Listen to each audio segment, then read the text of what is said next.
What's up, everybody? Welcome to this week's huddle.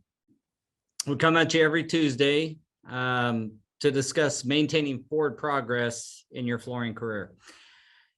Really, I say this every week. It's really, most of this is applicable to any business, but flooring is what we're in and what we care about deeply. So we're here to help. Hopefully we get some participation this week. Little bit of comments or questions, but kind of to round out some of the topics we've had previously, we're going to be talking about things that have really changed the industry this huddle. So join me as always, Mr. Daniel and Jose. Appreciate you guys. Thanks for always being here. Thanks for having us. So this week, it may not exactly, mean what the title may not resonate exactly, but let me break it down. I figure there's some, pretty big changes that happened in the industry. Bring up some of those. There's been huge product changes, and as well as some reputation or overall just being a floor contractor or a floor installer change. So what I mean by that is, so from an industry standpoint, and I'll look up at my board here and there because I took some notes, subcontracting, so subcontract installers, they've been around for decades and decades and decades. However, they really took hold and started gaining, more attention, meaning flooring contractors or flooring companies started using subcontract labor really heavy in the 90s and all the way through the 2000s to today. I've quoted this before, but depending on which study you read, up to 87% of all flooring nationwide is installed by independent subcontract installers. So that's a huge change, because you went from employee installers, paid by the hour or sometimes still by the piece, but the point was they were employees under the control of a company. So what that means is the company would make sure that they had the highest trained employees, right? I mean, you wanted the best installers, you sent them to training, and then you had an apprenticeship or a training program within your company. And those apprentice programs and training programs, you were able to bring in new blood, get the new blood with the old blood, having a 4-year apprentice program for them, and then produce another installer on the backside of that. Once the subcontract storm came, now the subs are responsible to get themselves trained, to make sure they're up to date on product knowledge and all that stuff. So that's a big dynamic change. I'm not, voting one way or the other. I think there's a good case to be made for subcontractors and a good case to be made for employees. I don't think it's either or. I think it's both. But it was certainly when more work started getting done by third party installers, subcontractors versus employees. I think that's a pretty major change that also impacted the way we train our installers versus employee trained installers and subcontractors. Obviously that had a big impact. Talked a little bit about labor shortage, aging out of the installer. That's more today's problem. I mean, it's been a problem for a lot of years, but the pimples just turned white. really feeling it now, that's for sure. Yeah, it's like pimples just turned white though. now's when the problem's here. So I guess we can discuss this a bit, but is it too little too late? I know a lot of people are doing a lot of stuff in our industry trying to solve this problem, but no offense to anybody working on this problem, but it feels like we're behind the curve. Like this type of effort by the manufacturers and the industry maybe should have, and when I say this type of effort, the money and the focus on solving this problem probably should have been, 15 years ago. as opposed to, the last 5 years. Just my opinion. Then I had some product stuff, large format tile, for example.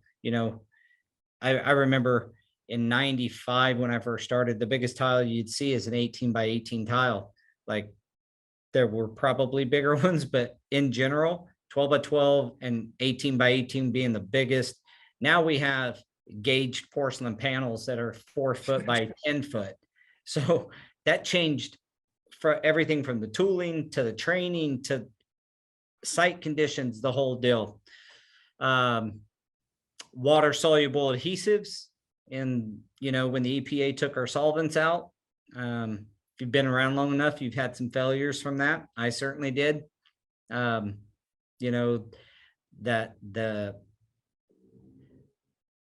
the chemical industry, to me, just over the last 3 or 4 years, has really started making great adhesives again. It took a long time to get the solvents out and formulate something that's water soluble that can still perform on concrete that has water in it. So, and then the new arrival of LVT, 15 years ago or so. Amtico was about maybe 20 years ago, but yeah, Amtico were that was it. Man, yeah, it's pretty much Amtico. And now everybody and their brother makes an LVT. So, and such a large percentage of the flooring installed today from a square foot standpoint is LVT. It's replaced a lot of tile where typically tile would go, or hardwood. So yeah. And then floating floors in the commercial arena. Wilson Art used to make a laminate floor with a plastic core for the commercial world back in the late 90s, early 2000s time frame. And they quit doing that and had a lot of problems with it. And now, it's pretty commonplace to have a click floor in a commercial building if it's the right conditions. So anyway, last kind of topic within this overarching topic was our reputation and image as a flooring installer versus I've heard Mark with the NTCA talk about these glory days back in the 30s or 40s or 50s or whatever time frame when we were highly respected when we walked on job sites. I seen some old photos he shared of guys like dressed to, like, for construction, they were dressed to the tens. They had the tie. I mean, they had like a work suit on. It was pretty interesting. But bringing it back. We should bring it back. Let's bring it back. Bring back the work suit. Why not? But point being, back then, it was a respected trade. I feel like, some of that got lost. I know that all of us here, and probably anybody even tuning into this huddle, would love to see not only participate in making that change back, at least in some degree, get back to that respect and the understanding that we're skilled tradesmen and it takes a lot of effort, a lot of knowledge, a lot of training, a lot of skill to effectively do this business. So that's kind of the overarching thought process I had here. What are your guys' thoughts on, like, industry, subcontract, anything else that you guys can think of that really brought major change to the industry, and what are your thoughts on it? Well, I wrote down a couple of things right here too. It's like one of them was before my time, right? When everything kind of hit, or around that time. But I wrote down a couple of categories. I got health, tools, materials, and image, kind of what we kind of talked about a little bit there. But the one that hit us personally since we started was like when silica, when those standards came out and everything switched over, we kind of got a little bit of a taste of what the generations before us might have had with asbestos. We kind of got hit with a take care of it or else we will kind of thing. That's a good point. Yeah, that silica thing came on like a friggin' hurricane.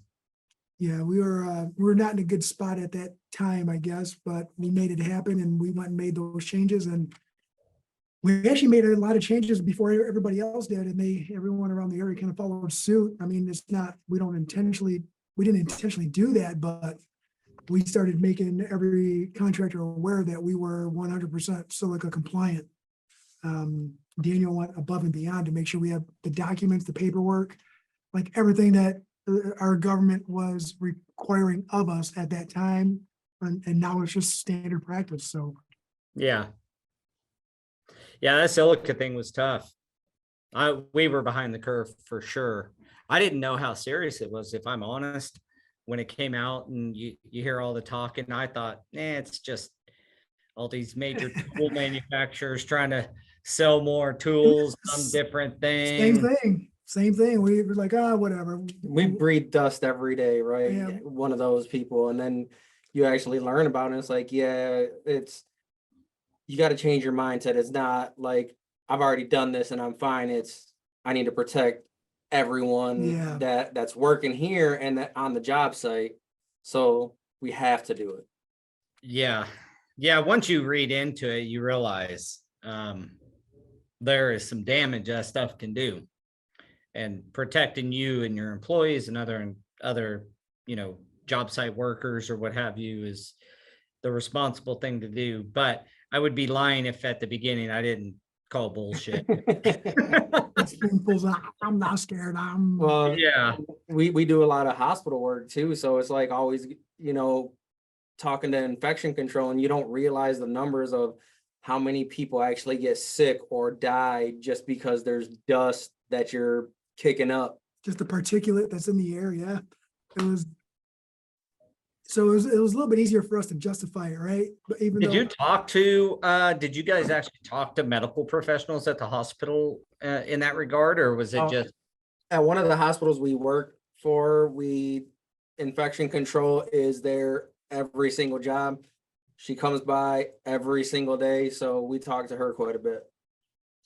yeah, she's Wow. been happy with us. She's been upset with us. We've been on both sides of that coin, but it's hard to be perfect all the time. So accidents happen and sometimes you don't think about construction for 2 weeks in an area and how much dust is going to get out there, even if you are using the systems. It's not 100% foolproof, but well, I like the way you can kind of compare it to asbestos, maybe not to the same degree, but it's both of those were major industry. I'm glad you brought that up because I mean, asbestos is a wonderful building material. Unfortunately, it causes cancer, right? And documented as such. I think it's the mesothelioma that it type of cancer that it actually causes, right? Yeah, pretty big industry change. We used a lot of asbestos, particularly in the VCT and it was just VA tile back then, but the adhesive too, and a lot of people don't realize that the tile is the least of your concern from a That adhesive. particulate. The Yeah. adhesive is the bigger piece. There's more of it in there and it's easier to become friable or to get up in the air. But yeah, interesting. What about products? What's your top, few like either headaches you've experienced? I gotta think adhesives is on that list, but what other product changes has just caused, either great change, meaning change in a good manner, or just has been a tough one to deal with? Here's what my thoughts, right? Carpet tile. It is great, but horrible at the same time because they think that anyone can just go and install it. But they don't realize that you have to treat it like a resilient because there's that backing on there. The moisture has nowhere to go like broadloom. Mhm. So if you don't treat it like that, you're already setting yourself up for failure. I would add recycled content to the conversation as well. Yeah. Because the recycled content and the backings of the carpet tiles caused more personal pain for me. Because what would happen and has happened is we have a rule basically that you remove we lay on concrete. So basically what that means, you go in, tear up broadloom carpet or tear up old carpet tile and you're putting down new. We don't just go over what's there. We get back down to concrete. We install on concrete. That's our desire. Now, sometimes budgets, different things, you got to, get creative, do some skim coating, maybe some removal, whatever, to meet with the client's budget. But in general, we want to install on concrete. We have had in the past project managers who, regardless of that being our kind of company mantra, if they pulled up on a particular project, this happened, they pulled up carpet tile and it had pressure sensitive over old broadloom. Now this carpet tile performed just fine. So he thought, hey, it's fine. We'll just put our carpet tile right back on. Glue's still sticky, no problem. 2,600 yards, completely failed. Completely did it failed. curl? It curled like crazy Yep. everywhere. So that's when I noticed the change in everything, right? And that was the recycled backing, the recycled portion of that backing. Like carpet tile is not carpet tile is not carpet tile. That each manufacturer has their own rules. And this particular manufacturer, which I will not mention, but the recycled content in their backing requires, like, you got to get the glue off, you got to prime the residue, and then you can install their carpet tile. It's very susceptible to take on and soak up any chemicals that got left in that old adhesive. And that's exactly what it did. You could pull up a piece and look at the backing and you'd see dark spots. Yeah. And it was a lighter colored backing. So it wasn't PVC. So there was no plasticizer migration or anything like that. It was just, it soaked up something out of that old adhesive and it turned the backing dark, not black, but just dark in spots all over it. And it curled like crazy. And, obviously that's a tough lesson to learn, but that is recycled content in flooring products. You got to deal with those a little bit different, and you really understand what you're dealing with. Means reading the installation instructions for each product. And they make it easy now too, because if you're have a lot of affiliations, like get a lot of emails on new technology now, like staying in the loop. Back in the day, there was none of that. It was read the bucket, and they would just, and even if the technology changed, the distributor was still getting rid of all their old adhesives with the new materials. So, I mean, in essence, you were set up to fail, but if you weren't paying attention to the specs, then. Well, like you said, you're still giving old adhesive, right? And that's something that a lot of people don't take into consideration too, is the formulation of adhesive changes over time. And then a lot of people just are like, oh, there's pressure sensitive already down, just go right over it. And then they got systems out there now for stuff like that too, because so many failures. Well, the old adhesive, just like you just said, but just to drive the point home, just because it's pressure sensitive doesn't mean that it works for another product that requires pressure sensitive. That adhesive, if you're replacing it, for example, on this job, the carpet tile was 10 years old. Who knows what that adhesive was? Who knows how it was formulated? You can't just say, yeah, it's still sticky, let's put new product over it. So yeah, that was another big change. And the water soluble adhesives part, the perfect storm when all that started happening is they also came out with unitary backed carpet. Oh, my favorite, to rip off stairs. Remember that? How terrible was that, right? Unitary back glue down. You had to use a special notch trowel that put so much glue down that putting seams together on broadloom was a nightmare to keep the glue from squirting between the seams. And you didn't roll it. You can see, look like ripples across the they quit making it because that came along right about the same time as when they started taking the solvents out of the glue. So the glue was less sticky and they were producing a product that required more adhesion. So you have less adhesion in the adhesives being produced and a product that requires more adhesion. And I've torn up so much of what we did, and I hate to say it, but it just bubbled. Like it would look good. You'd roll it, you'd put the right amount of adhesive down, and in a few years it starts bubbling. Well, they have to hot water extract it. That's one of the main recommended methods of taking care of your carpet. What Yeah. happens when you have a crappy water soluble adhesive? Today's water soluble adhesives are far superior than when I'm talking like 96 ish time frame. You got a crappy water soluble adhesive and you're doing hot water extraction. That's not a good mix. So all that was that really did change the carpet side of the industry a lot. And then LVT. LVT, the same thing with that one. Like we said, Amtico, right? We're installing a bunch of Amtico, and what do? You hate the wet set adhesive. So what do? They come out with pressure sensitive. And then you start using it Yeah. everywhere. And then stuff starts shrinking. And then you realize years later, man, that wet set adhesive sure looked good right about now.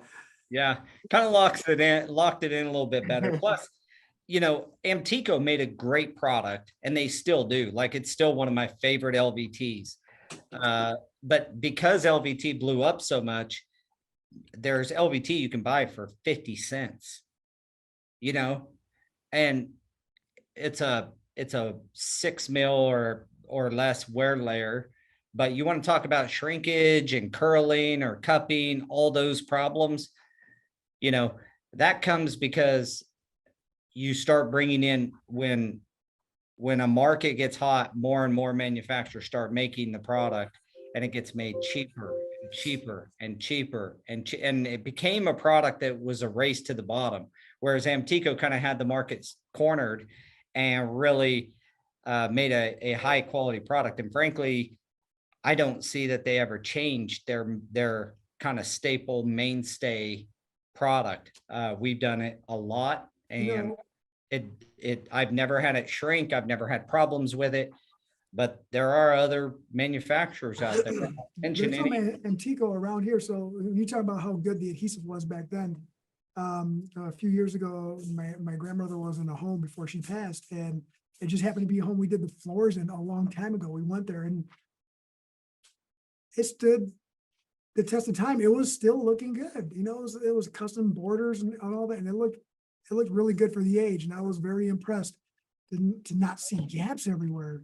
You know, Yeah, and a lot of those products are and the floating products too, you know, that's another waterproof waterproof flooring, you know, the marketing behind all this waterproof flooring is better than what the product itself is. Yeah, if you drop a cup of water on top of the floor, it's waterproof. You get moisture underneath that floor, you'll find out real quick it's not waterproof at all. Like it's only waterproof from one side. And you got to be cognizant of that. We try to educate our clients on that all the time. And they we're get not the only ones frustrated do it. because all the marketing material Oh, says that it's waterproof, that it's, you know, the best thing since sliced bread, and that it won't ever fail because of moisture or something. But you read the fine print and you like we have to install it, yep. you realize quickly that it's not the end all be all for that scenario. I've had plenty of people say, well, in bathroom, just silicone the edge. Yeah, well, you better be perfect. You better be perfect, not have one little pinhole anywhere, because the water will find that pinhole and it will find its way underneath your flooring, and you will still have the same problem. I had to find its way underneath anyway. I just had this conversation on the phone a couple of days ago with a client. And it might not have been about the waterproof aspect, but like the warranty. Oh, this is a 10-year lifetime warranty, you know, and they started going on and on. I'm like, you kind of got to read the print a little bit. Like, you know, I'm not a salesman, I'm talking to you as an installer. This is a limited, you know, you're just reading what you want, and it says limited lifetime. Yeah, read the actual warranty. Yeah, you said you definitely got to read into it a little bit more than that. If you want the literature, I'll send it to you. But, you know, you have to understand that they can't give everybody lifetime warranty, otherwise they wouldn't be in business right now. Mm-hmm. Yeah, so what else? We mentioned image and stuff as well. You know, I mentioned that, you know, back in the day, we were really revered on construction projects, and a lot of times now that's not the case. And like I said, I know that all of us are trying to change that. But where do you think that went wrong? Because it sure seems to correlate to the time frame when we went really heavy subs. That's And no offense to subs, like I was a sub, I believe, like that's what Go Career is built for. So like there's Yeah. no, we still subcontract. So Yeah. yeah, And, no negative there. I'm just stating that that was in that time. Now you have a subcontractor crew. You don't send them to go get trained. You don't put them all through training. That's their responsibility. And a lot of them just decided they didn't need to. Now you're several generations into it, and the guy, the first generation of subs were probably fine, and so was second because they learned from these guys that at one Rick point Lyon, yeah. were trained properly. But it seems like it's slowly gotten, it slowly got worse and worse. I Go Career's whole think, purpose is to turn that corner. But then the manufacturers, they're just trying to engineer out talent. They're trying to make flooring products so easy that anybody can do it. And they have not succeeded. They've got a few products, I think, that are easy enough to install, like your click together flooring. But to do it right and to last that 10 years, you still need a pro. That's my opinion. I think one of the changes that happened was I think that the market eventually at one point got flooded with the workforce, right? Like construction in general got flooded. And then, like you said, the training and education kind of got diluted down as generations passed. So people stopped focusing on educating themselves and becoming more of a craftsman than just an installer. And I think that's what happens. It got watered down. It opens the doors up to, let's say, more demographic, more different walks of life in the industry. And as other trades were on the rise with the image and the respect, because they set themselves apart from everyone else, the flooring industry kind of fell behind and just, I don't need a certification to do that floor. I don't need to pass an inspection for this floor, and instead of the industry leaders, as in like manufacturers, the top down setting that standard, they just kind of just let it go. it's because our stuff only gets inspected if there's something wrong with it. Yeah, Like, that's a good you point. think about the other trades, they're like, all right, I got everything set before we put any drywall up, inspect it. We don't have the same thing, in our industry. So it's a lot easier to cut corners because you can still make something look really good initially. You look at it, oh, it's so beautiful. And then, 2 months later, it's like, well, all this has to come up. Well, do you guys watch any of the DIY stuff on TV, like home makeover kind of thing? Yeah, That's a little bit, like, probably there's all different- There's different ones, but there's a new one out, right? It's like I forget what they call it, but it's basically going back and redoing what like flipped, like bad flips or something. I can't Yeah. remember. I know. But really, what it boils down to is DIYs did this flip. It looked good while they did it, but now just a short term later, everything's falling off or having problems. The flooring's failing, all these issues with the plumbing and all the stuff that they did because the industry says it's a DIY thing. It didn't last. It didn't last very long at all. And so there's a whole new show about going in and redoing a flip that a DIY guy did, did on their own. So it's interesting. That's my point, is that we are still needing to be trained, to be certified, to be informed and educated on our products, to install them correctly for long-term performance of that floor. And that goes with a lot of the new tools, the technology, the information that's out there. Like there's a lot of things out there to help people get better if they're a DIY, but there's still a lot of things out there for us as an industry to make ourselves better. So we're not losing to DIYers. Mm-hmm.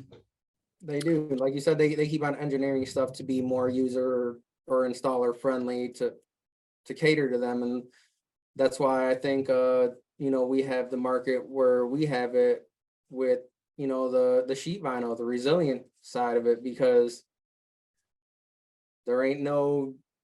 You ain't DIYing a flash coat job. There's Not- companies not- that call us just to come and weld, like they have somebody come and install the vinyl, then they're like, we don't have anyone to weld it. Well, who installed your vinyl? Oh yeah, but they don't weld. That's amazing to me. I mean, we have some guys in-house that we've taught how to lay the sheet vinyl, get in it, and that's, you know, floor prep, proper coverage, rolling, all of those types of things, even pattern matching and such. But, you know, welding's that one next step. So we'll have another, you know, you may have one installer that does, but when you start looking at it from a subcontractor's perspective, one crew installing, another crew coming in welding, Yeah, that's man. that's a mess. That is. Yeah, I do. I was just on a project last week where, you know, we get a call from someone and they're like, hey, we just need someone to come weld inside corners on the Flash Cove. And I get there and he's like, you know, we hired this other company and they welded everything, and then we were gonna caulk the inside corners, but the owner was like, no, and he wouldn't take the caulk. So I went back to the installer and he was like, oh, I don't know how to do that, so I'm just gonna leave. That was it. That was it. Wow. And one thing that changed my world and my life from a installer perspective was no one told me about a ride-on machine for demo, man. So the tools from an installation perspective, no one told me about that. When we bought our first one, it was just like, it was amazing. Yeah. That's a whole, you got a whole new life when you jump on a ride-on machine if you're used to using the idiot stick to remove VCT or something. The little red shaker box is what we used a lot before. That thing sucks so bad. I'm surprised you can hear me right now. Yeah, me Yeah, too. those Oh, things, that was like running a, The jackhammer all day. Yeah. That's it. so loud, and it didn't do very well either. Nowadays, there's, you know, there's a lot of great demo equipment. Wolf has some really awesome stuff. Yes, they do. Shout out to my boy Danny, my brother, Twins. my twin. Yeah, I mean, there's a lot of great equipment out there now that makes our lives easier. That's a big industry difference. I mean, I cannot tell you how much VCT I've taken up over my life by hand, and it's just not fun. No, I remember. And if you get on a ride-on machine, not only are they very effective, they're kind of fun. But I think we kind of got off on a tangent. I think we originally started talking about the whole image and everything, and then where it got off track and the subcontractors, and there's just far too many people out there that don't care about the image and don't care about the certifications and stuff like we've been talking about, and it just drags everyone down, because once they start doing that, they're also the guys that are working for a beer at the end of the day instead of to make a career. So they drive the pricing down, which in turn makes it harder to be able to run a business that has employees where you can offer the benefits that everyone else is offering. And then focus on the training and have the dollars and cents needed to invest into yourself, into your guys, into your company. Well, and here's a natural place for me to plug Go Carrera. I mean, the bottom line is, like, you know, you just said it, Daniel, when you are a company with employee installers and you're trying to compete with some guy in a truck that's not trained, doesn't value the industry the way you do, and you're trying to compete against them, what Go Carrera does just level the playing field so that like skilled people are competing with like skilled people, so that you're not, you know, a 3-hammer guy is not competing with a one hammer guy or a half hammer guy for the same work. And that's what Go Career brings to the industry. And hopefully over time here, installers will recognize that higher hammer rating equals more jobs and higher pay. That is what the data shows us over the last 3 years, and multiple millions of dollars ran across the platform is higher hammer rating, higher pay. And part of that is because obviously the higher hammer rated work is more difficult, takes more talent, takes more skill, but that's what is intended. I've said it a bunch, but you don't need a 3 hammer guy to put a carpet tile vestibule, a vestibule of walk-off carpet tile in. You need somebody who knows what they're doing and use the right adhesives and still is educated, but not necessarily the guy that's fully certified and just kicking tail, right? So getting the right people on the right project is kind of the key there. So anyway, that's our vision for trying to make sure that, like-minded, like-skilled people are competing with like-skilled people, and not this guy that's committed his life to the industry, thousands upon thousands of dollars, and tons of hours invested in his education and his certifications, his or her education, certification, trainings, with a guy that worked for somebody for 6 or 8 months. And this is the plague to me of the industry, is the guy that worked for somebody for 6 or 8 months and then goes out, thinks he's an installer, and starts his own subcontracting company. And you can't tell from Adam. You don't know. If he came and sat across from you, he watched his boss do it. He knows the name of the tools. You question him. He seems confident, or she seems confident. And if you give that person a chance, you better have wonderful oversight. I've made that mistake. I bring up a particular project all the time where a berthing unit we were doing that the guy sold me. I thought he knew what he was doing, and it was very evident as soon as our install manager got on the job and said, "Yo, this needs torn out before anybody else sees it." And we did. We tore it out immediately. But I'm not gonna lie, we've been there. This is Mr. Promise. He used to be Mr. Promise the World, I like to say. Oh yeah, we could do that. And then it's like, dude, what is going on? And he's like, I believe we can do it. Figure it And out. Let's figure it out. Well, part of that, we still ahead of time educate ourselves as much as we can before we start doing that. And then, well, if you have the intent of going and getting the knowledge you need, once you land it, I remember my first Protect All job. I wasn't certified and I had no idea, but as soon as we got factory trained, we hadn't been to the training, but I knew for a fact if I won the project, I would send guys to go get trained, and we did that. So that's not bad, but I'll tell you what is bad is if you say you can do something, you don't go get the training, then you go try to do it, and you, let me change that word, mess it up to the point where it's not recognizable as the flooring it was supposed to be. And let me go back to this Promise the World thing. I was just always confident in our ability to be able to manage that task and get it done. And I was always political in my delivery. Hey, you know what? That's not what we specialize in, but I feel it's very similar to this right here. So I'm pretty sure that we can get it done for you. No, I never said I'd do it right, never said it'd be perfect. I was very political about it. But I would force us into, hey, if you look at it, I forced us to start reading and paying more attention to everything. to start learning about Start everything. learning about it. It was, Well, look, that's what we're both here. I'm no different. When I was subcontracting, literally, if it was a floor that could be installed, I remember my first wool carpet job, I had no right doing that job. I had no right.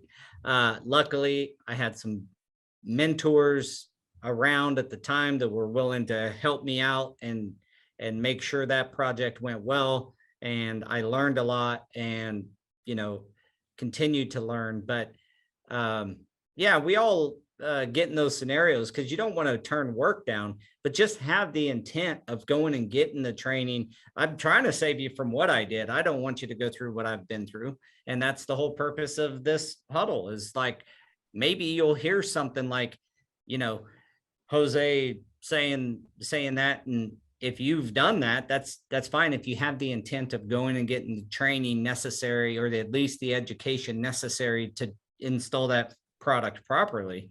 But without the intent of doing that, you can get yourself in some pretty deep water. And I have.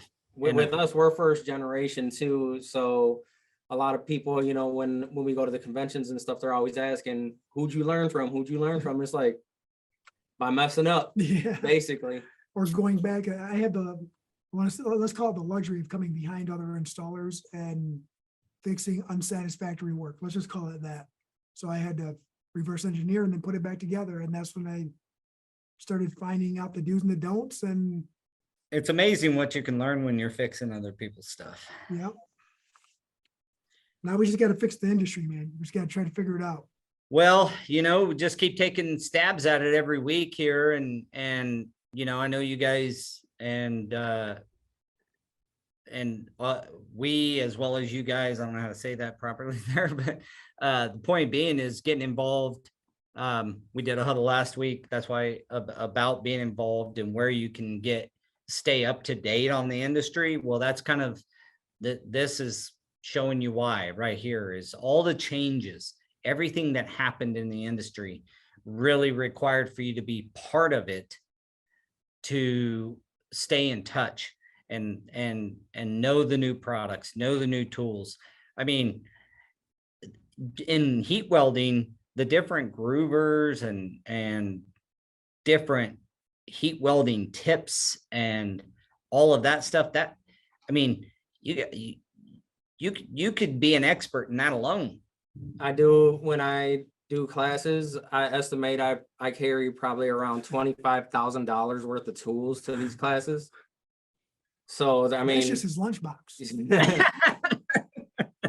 I mean, it's definitely an investment, right? But these tools are 12 years old now and they're still going strong. You got to take care of your investment. Your investment will take care of you. Yeah. Take care of your tools, guys. There's another pro tip. Clean your patch trowel off and your bucket out before your patch dries. We were talking about Wolf tools, and Jorge's on Facebook right now. He said every time he sees new Wolf products, gets them all excited. Danny would love to hear that. Well, new tools are, I mean, that's a guy's playground, a flooring installer's playground, I should say. I'm like, you get a new tool in one of our hands and we want to mess around with it. I got a brand new power groover this week. So that, I was like, let's see what this thing can do. It's like a part off an airplane. It doesn't look like our old one. Our old one, the blade would not engage anymore. Oh, no. Yeah, I think the motor where it attaches to the blade, I think those bearings went out on it basically. We didn't have time to try to fix it, so we bought a new one. But you get a new tool in and we started grooving stuff that just because, right? Mm-hmm. I put some GTI Max for the fun of it. Did you get one of the cordless ones? No, I didn't get a cordless one. We got a Leicester, so they got a cordless one too. If I did all the personal tool purchasing, that might be, I might have investigated that a bit more, but our install manager does most of that. So, but at the same time, we had about 1,000 foot to weld. Do you obviously have a battery powered one, or do you guys? We have one. It does not belong to us. Gotcha. Does it last a long period of time per charge? We have not even got a chance to use it yet. I can't wait to hear. It was a hey, we want you guys to use this tool, and it's been sitting on the shelves because we haven't had a job to use it on yet. Oh, It's more or less, I want to say, when it got sent to us, it's more or less a prototype. Check this out with what improvements. I mean, Huh. it's on the market now, but see how cool that is? Just being who you guys are, you get opportunities to mess around with stuff probably no one else has even messed with yet. it's fun. It's exciting. What about the stubby? Let me give a plug for the stubby. Tell me about that Okay. one tool. So first of all, it's a great roller, right? I actually only started selling them because I purchased them from the manufacturer and started using them. Once I used them on a job, I said more people need to use this. Yeah. So Game changer, guys. Game yeah, changer. like I'm not selling it to make a bunch of money. I'm selling it because people should have it in their toolbox. And you know, I got him from, his name is actually Daniel too, in Australia. And you know, we communicated, and I purchased them, he sent them over. I fell in love, and it's actually pretty much one of the only rollers that we use now from the toolbox. It's the number one go-to roller. It's so versatile, it's hard not to use it. Where can people buy it? You can go to our website, preferredflooringmi.com. If that's too long, he said that that's too long, so I bought the domain pfmi.team because that's what we are as a team. So I figured that Oh, nice. that was a good fit. Sweet. My pinkies don't work, man. Typing that long email address to people, my pinkies don't work. I get accused of it all the time. StewartandAssociates.com. It's Paul at Stewart, and then I got to tell people how to spell Stewart because they try to spell it Ewart, and like you got to spell Right. it the right way. It's And if- Uart. If people are watching this and stuff right now, I actually put on right when we're done here, I'll put on a coupon code. We'll do Go Carrera, since that's a big part of what we got going on here. So I'll do a Go Carrera coupon code for 10% off. Awesome. Awesome. Take advantage of that, guys. Hey, I got another, what about the difference in concrete? That I think that's another big changer. Oh, I only want to spend a that's a couple of huge- minutes here Man. that we have left to talk about it, but So that's Additives change great, that. right? Especially since we do resilient, and probably a lot of the hard tile guys will say it too, right? Everything, all the additives that they put in there makes everything non-porous right away. It just locks that moisture in. It's not going up, it's not going down. It's just in that slab, and you have to treat it as a non-porous. So much more work has to go into it.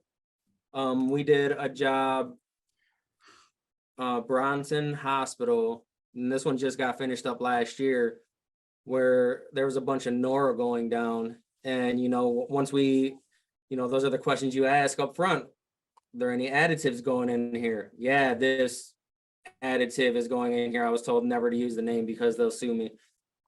I think I know which one you're talking about. So we were like, all right, there has to be a blotter layer. And in order for this, you know, to hold any warranties or anything. And there's so much pushback on, well, we thought this was going to save money, and Yeah, yes and no, right? Like, Well, there's so much. I've got some friends in that industry, so I don't want to talk poorly, but there's a lot of snake salesmen or snake oil salesmen in that deal where they're like, this is your cure-all. Well, there's always resulting damage from something. I mean, be honest when you sell. That's going to create a non-porous slab. You may have to profile your slab to achieve a mechanical bond with your adhesives out, you know, or whatever. But it just sold as this, oh, it stops moisture. And I think that's even debatable, to be honest. But at the end of the day, it definitely causes, well, all the manufacturers say no additives, no curing compounds, all that has to be removed. And then you put it intrinsically in the concrete mix, you got problems. And then I've talked to concrete, because I've been on the project when they're pouring concrete. You can talk to these guys. they'll and watch them add more water to their mix as they're going on a hot day. Well, then they're adding, instead of 4.5 to 1 or 4 to 1, it gets up there at that 7. And now you have all this water of convenience in the slab, and this magical product supposed to solve the problem. I don't know, the jury's out on it. I know that Lou, as well as a lot of other really highly qualified guys in the industry, will tell you, stay away. tell your concrete, tell your GC to stay away from the additives, but they're not going to. We've had the situation come up several times, and we just make them sign off because they don't want to go through the additional cost that it would create to make it ready for the flooring. So Do you know, do the additives only affect the flooring? Is that the only thing that it affects besides the structure and everything else itself? Because that's probably why they would keep it going anyway. I don't Yeah. think it affects the structure or anything. I think it actually makes it stronger, holding the moisture in, because concrete needs moisture in order to stay together. it does. It needs, it needs proper hydration, but it really only needs 2 to 1 to properly hydrate Portland. The problem is you'd only place, 300 square foot a day in that condition. To pour a 10 or 20 or 30,000 foot slab in a day, you have to have water of convenience, which is just water for the pure purpose of being able to place the concrete in a quicker manner. But as it dries up, you get scaling if they over trowel it. There's tons of different problems that come along with it. But as well as, a slab that does this. And that was the other issue on this job, was the engineering of everything. They poured all the concrete, and it was a belly every 12 feet. Yep. So Was that that was a fun job. Was that a post tension slab or something like that? Do you know? I don't know the specifics. All I know is that I had to fix it. Well, welcome to flooring. That's usually what we're here for. All right, guys. Well, we're running out of time here. I want to thank you again. Great conversation. I hope some people got some benefit out of it. If we have any chats or anything, I apologize, but we're out of time this week. We got going on some rants and some good stuff, but bottom line is the industry's obviously changed. It will continue to change. Your job as a high quality flooring installer, stay up with the times, stay involved, and be educated and informed. Yes, sir. Absolutely. Go career. Did you guys get those links up yet to where they can find some training? Yep, it's on all the socials. Sweet. And I believe they're building the page now, just about done with the page that'll be live on the website. So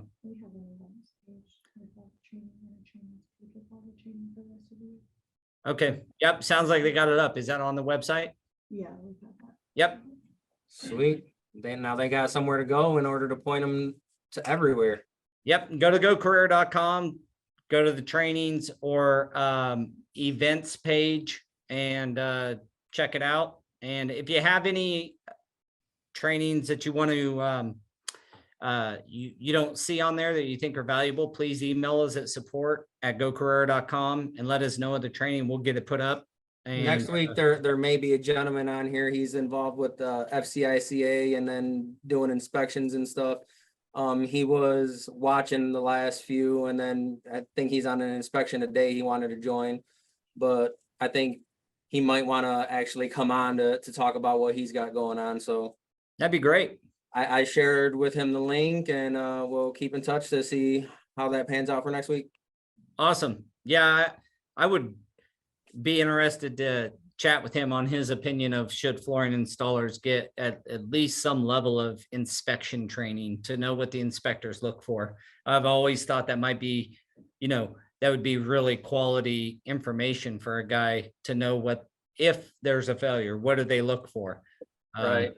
You know what I mean? So, And then on the flip side, if you are an inspector and you got questions, definitely call an installer because we've seen it all. yeah, yeah, involve us. I have inspectors calling me, just asking me questions like, I've never seen this. What do you think? And then seen that plenty of times, and this is what it's from. Nice. Well, he's invited. It's awesome. And we will see you guys next week and talk to you guys here in a bit. Signing out. All right. You have a good See week. ya. Thank you. See you next week. All right. Adios. Bye.